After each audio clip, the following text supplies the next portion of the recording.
Alhamdulillah kabarnya sehat luar biasa dijadikan narasumber untuk tugas CGP Bapak. Begini Bu, kebetulan saya CGP Angkatan 11 ada tugas melakukan wawancara dengan Ibu pada modul 3.1. Nah, kali ini saya akan mewawancarai Ibu terkait dengan pengambilan keputusan. Nah, selama ini apakah Ibu pernah menemui sebuah kasus bisa ketika di waktu menjadi guru ataupun sudah menjadi kepala sekolah? Untuk kasus itu saya pernah menemuinya untuk mengambil kebijakan itu ketika menjadi guru. Ada sebuah kasus seorang anak yang kedapatan merokok. Terus anak itu saya panggil, saya marahi.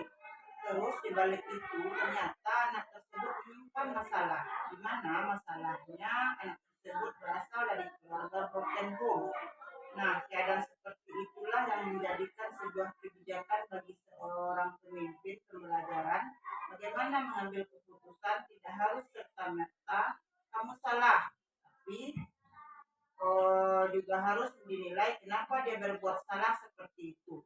Ternyata background keluarganya adalah broken home. Jadi harus ada pendekatan khusus agar anak itu merasa diperhatikan. Nah, jadi Ibu pernah menemui kasus pada muridnya yaitu orang siswa yang kedapatan merokok di jam sekolah atau di jam pelajaran sekolah dan dia berasal dari keluarga yang berkerumun. Nah, saya ingin melakukan pertanyaan kepada Ibu. Nah, selama ini bagaimana Ibu dapat mengidentifikasi kasus-kasus yang merupakan dilema etika? Lalu bagaimana tentang rujukan moralnya? Saya akan terlebih dahulu menganalisis dan menentukan kasus-kasus tersebut, termasuk dilema etika atau rujukan moral. Biasanya kalau rujukan moral saya langsung dapat memutuskan karena sudah jelas benar atau salahnya. Adapun untuk dilema etika, ini biasanya saya akan mengajak manajemen untuk berdiskusi sebelum memutuskannya. Selama ini bagaimana Ibu menjalankan pengambilan keputusan di sekolah Ibu, terutama untuk kasus-kasus di mana ada dua kepentingan yang sama-sama benar atau sama-sama mengandung nilai dari kebajikan itu? Saya mengedepankan nilai-nilai yang mengandung kebajikan agar tidak banyak pihak yang merasa dirugikan. Dalam hal ini adalah murid. Hal ini disebabkan saya selalu mementingkan atau mengutamakan kepentingan murid yang bertujuan baik. Saya memikirkan dampak positif dan negatif yang akan terjadi terhadap keputusan yang saya ambil. Kemudian langkah-langkah atau prosedur apa yang biasanya Ibu lakukan selama ini? Langkah-langkah atau prosedur yang saya lakukan selama ini yaitu mengidentifikasi masalah, mengumpulkan fakta-fakta, mengkonfirmasi, kemudian memvalidasi data-data, dan menentukan siapa saja yang terlibat dalam pengambilan keputusan agar keputusan tersebut berdampak pada terciptanya lingkungan yang positif, kondusif, aman, dan nyaman. Terus selama ini hal apa saja yang Ibu kepala sekolah anggap efektif dalam pengambilan keputusan pada kasus-kasus di etika ini?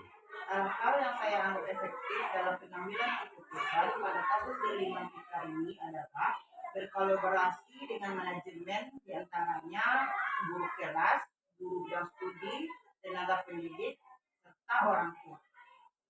Kemudian hal apa yang selama ini merupakan tantangan bagi Ibu di dalam mengambil keputusan pada kasus-kasus dilema etika?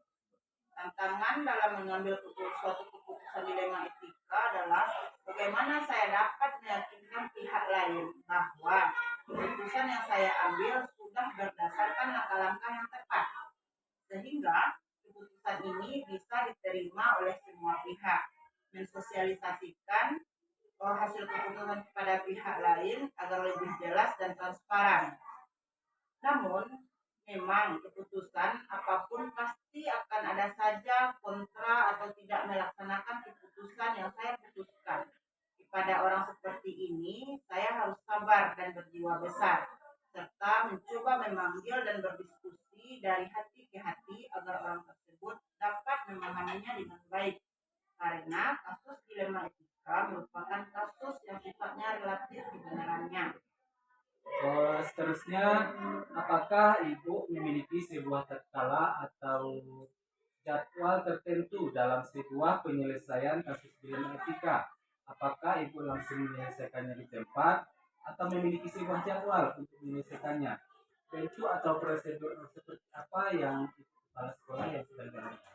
Saya memiliki target waktu dalam menyelesaikan sebuah keputusan dilema etika, tergantung kasusnya ringan, sedang, atau berat. Untuk kasus ringan atau urgen, langsung diselesaikan saat itu juga. Untuk kasus sedang, saya punya target waktu penyelesaian dalam waktu 1 atau 2 hari. Sedangkan untuk kasus berat, karena butuh data, fakta yang lengkap, dan berhati-hati dalam mengambil keputusan, maka saya punya target waktu 3 sampai 5 hari untuk menyelesaikan dan memutuskan kasus tersebut. Namun, saya pasti akan mengambil keputusan dengan berkolaborasi dan melibatkan semua pihak yang berkepentingan, seperti guru kelas, guru bidang studi, staf, dan yang lainnya. Kemudian, apakah ada seseorang atau faktor-faktor apa saja yang selama ini mempermudah atau membantu Ibu dalam pengambilan keputusan dalam kasus-kasus dilema etika ini? Tentu saja ada orang-orang yang selama ini membantu saya dalam mengambil sebuah keputusan tersebut, seperti para wali kelas, guru, orang tua, dan tentunya saya juga berkoordinasi dengan atasan saya langsung, yaitunya pengawas atau pihak yang terkait.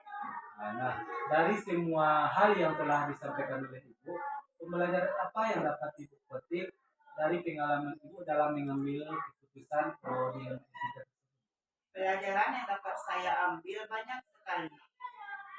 Saya dalam mengambil keputusan harus menempatkan diri pada berbagai posisi, harus memiliki empati tinggi, selalu berpikir jernih, sabar, dan penuh dengan tanggung jawab, karena hal ini menyangkut orang lain yang nantinya akan berdampak dari keputusan yang telah saya putuskan. Saya pun senantiasa akan berkoordinasi dan berkolaborasi agar keputusan yang dihasilkan dapat memuaskan banyak pihak karena diputuskan dengan transparan. Tambah lagi, saya juga selalu mengedepankan musyawarah, lebih banyak mendengar dan mengambil keputusan dengan analisa yang objektif. Yang terpenting adalah tidak ada peraturan yang dilanggar dalam pengambilan keputusan tersebut. Oh, jadi pengalaman-pengalaman yang didapat dari pengalaman pengambilan keputusan dilema etika itu bahwa setiap masalah itu harus dihadapi ya Bu ya, tidak untuk dihindari. Kemudian sebagai seorang pemimpin itu kita harus bijaksana dalam mengambil keputusan, serta mengambil keputusan itu harus mementingkan kepentingan anak. Itu yang paling utama ya Bu ya. Nah Bu, mungkin wawancara saya cukupkan sampai sekian. Terima kasih atas waktu dan kesempatan Ibu. Saya mohon maaf apabila dalam penyampaian pertanyaan ada yang tidak terkenan dengan Ibu dan saya. Dan dengan Assalamualaikum warahmatullahi wabarakatuh.